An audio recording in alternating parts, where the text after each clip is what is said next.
Book I chose was The Bully Society by Jesse Klein. This is a cover of the book. I decided to just share a simple cover, and with the topic being about school shooting and bullying, I decided to keep the presentation very simple. The first chapter talks about social status wars. What social status wars have to go with is the popular opinion of what stands for social status. Students that end up committing these school shootings usually have a lack of social capital. They're not cool, not part of the mainstream group. Those who do not have the social capital necessary to be accepted often miss the chance to fulfill their potential. Too often, these types of students are pushed to the wayside and mistreated. The school bus is an extension of the school day and also a location of many conflicts within the social hierarchy. Too often, adults miss the social status, and those that are bullied do not conform to what the school culture is that has been created by school leaders. Here are a few quotes that come from the chapter that really help to articulate what it means to be part of the social status wars.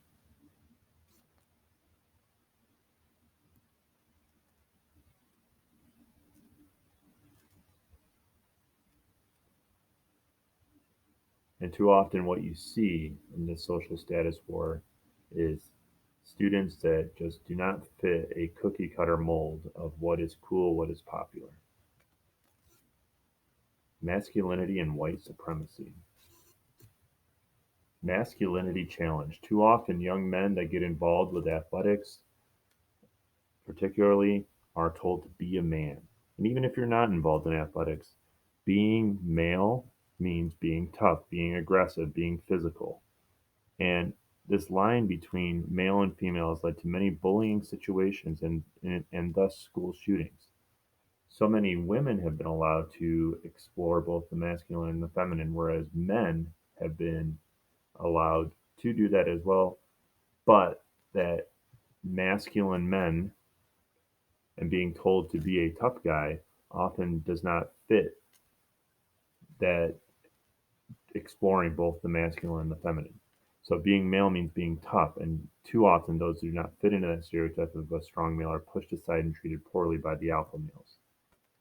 So many of these school shooters have been young white males that cling to the white supremacy narrative for validation, so looking for some place to fit in. Here are a few quotes.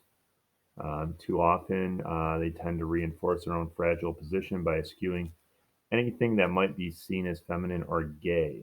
So the masculine male will push down those and use derogatory terms like gay. Violence against girls. Boys under the age of 18 commit 25% of all rapes and 50% of known child sexual abuse cases, which is way too high.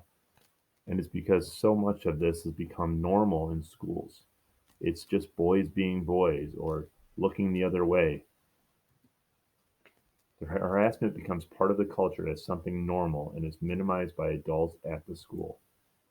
And when there's a lack of accountability, men grow up to behave in such a way that girls are mistreated and girls fear for speaking out.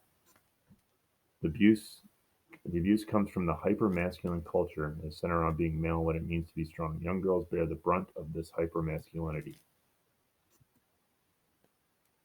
And too often, a lot of these perpetrators of school shootings talk about the relationship stress, being rejected, being jealous, the desire to protect girls.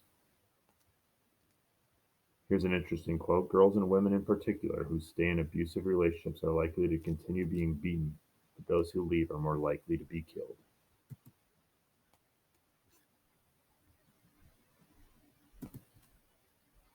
Gay bashing. Even in a time to relax gender norms in the 21st century and with a presumably more open society, gay bashing is still one of the most common forms of bullying on high school campuses across the country. Dylan Harris and Klebold were enraged at the preps and jocks for the gay bashing they heard as they walked through the halls. Being called gay, being called a faggot, using the words like queer takes place, and this keeps pushing kids down the social status ladder to the point where they break.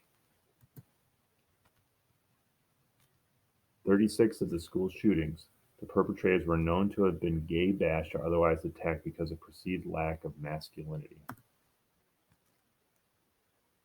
Another interesting quote from somebody who was mistreated and called terms like gay and queer. It can drive you to the point of insanity. Girl bashing. Girls today are in the middle of having to be feminine and attracted to the boys and be just the right amount of sexual without being labeled a slut by girls, are also supposed to be masculine or tough, aggressive, and self reliant. Girls today are right in the middle of how do you get through the landscape of social status. Girls can be labeled names like slut or whore, for being too pretty or being too confident, and too often these names come from other girls.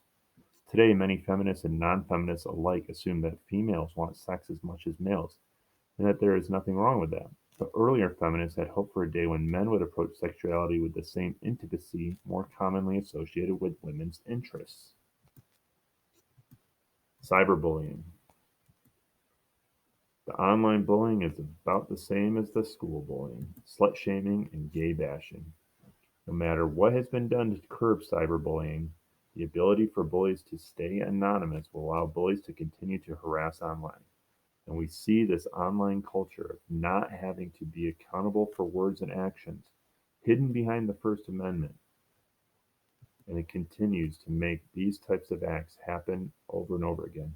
Without laws that hold minors accountable, there really is little that can be done.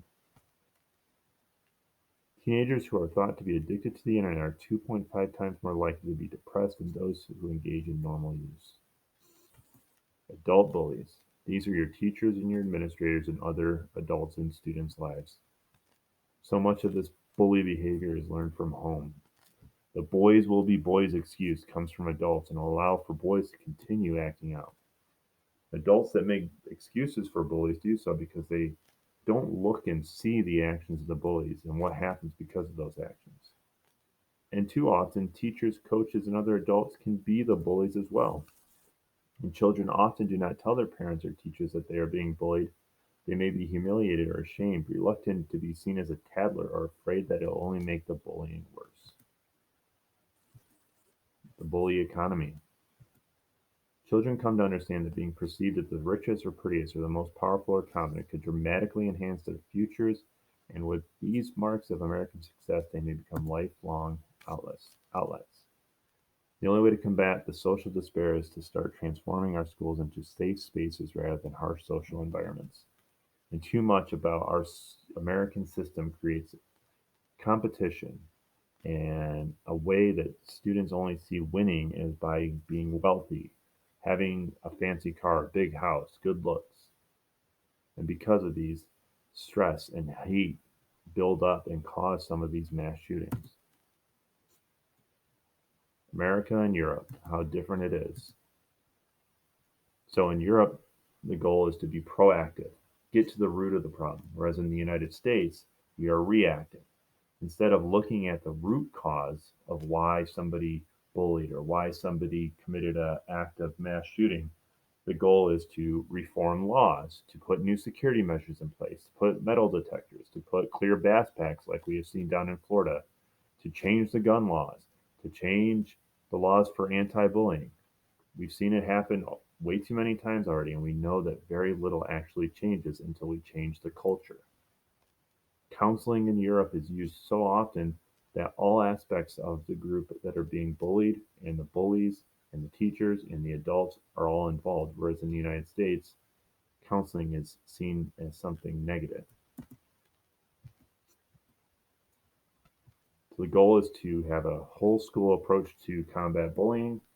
Programs that can make real change would be Challenge Day, which was popular on MTV a few years ago, sharing similarities between students, Sports Leadership Institute to get athletes as student leaders to stand up against bullying. Get a Voice Project is a way to raise awareness to the power of words.